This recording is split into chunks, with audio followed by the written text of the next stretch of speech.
خفګان ورځ د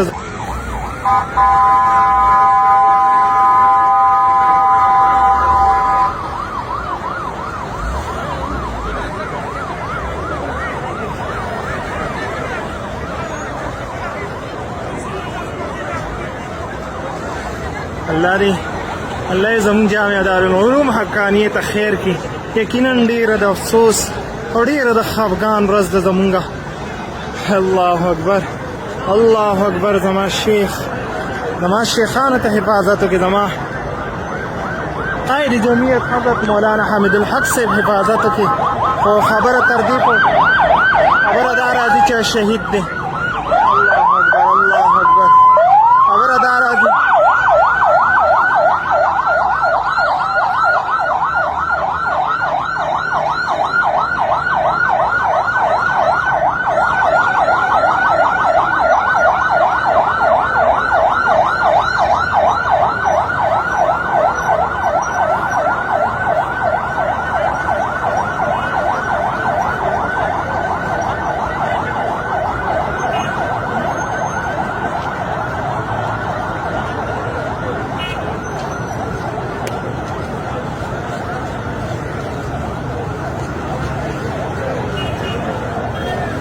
ډېره د خفګان او د افسوس مقام دی. یقینا نن زموږ په جامعه حقانیه کوړه خټک کې ټوله دنیا ورسره جړېږي. زما حامد صاحب داسې ښکاري زموږ نه جدا کېږي. الله دې دا خبره دروغ کړي. خو تر دې ټیم پورې موږ داسې اورو چې حامد صاحب زموږ نه جدا کېږي. الله دې دا خبره دروغ کړي. الله اکبر. ډېر زیات خفه یو. یقینا ډېر غټ غم دی یار.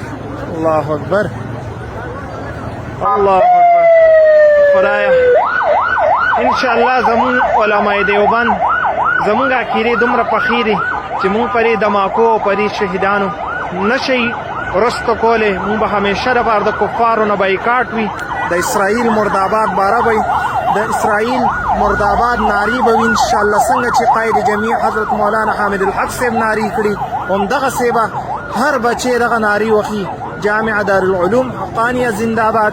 قائد جمعیت حضرت مولانا سمیع الحق زنداباد.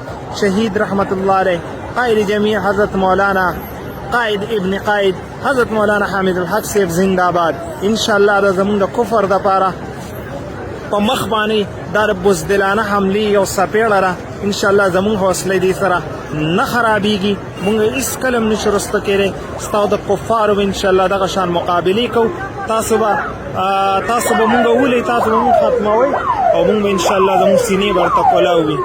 بس دغه اپډیټ ټولونو چې څه اپډیټ انشاءالله در سره به شریک کوو. یقینا ډېره د افسوس مقام دی چې زموږ جامع حقانیه کوړه خټک په دې حال باندې نن زه وینمه.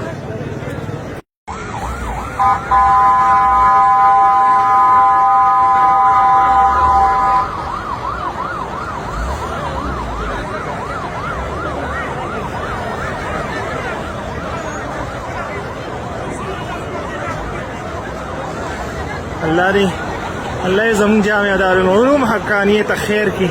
یقینا ډېره د افسوس او ډېره د خفګان ورځ ده زموږه. الله اکبر الله اکبر. زما شیخانو ته حفاظت وکړي. زما قائد جمعیت حضرت مولانا حامد الحق صاحب حفاظت وکړي. خو خبره تر دې خبره دا راځي چې شهید دی.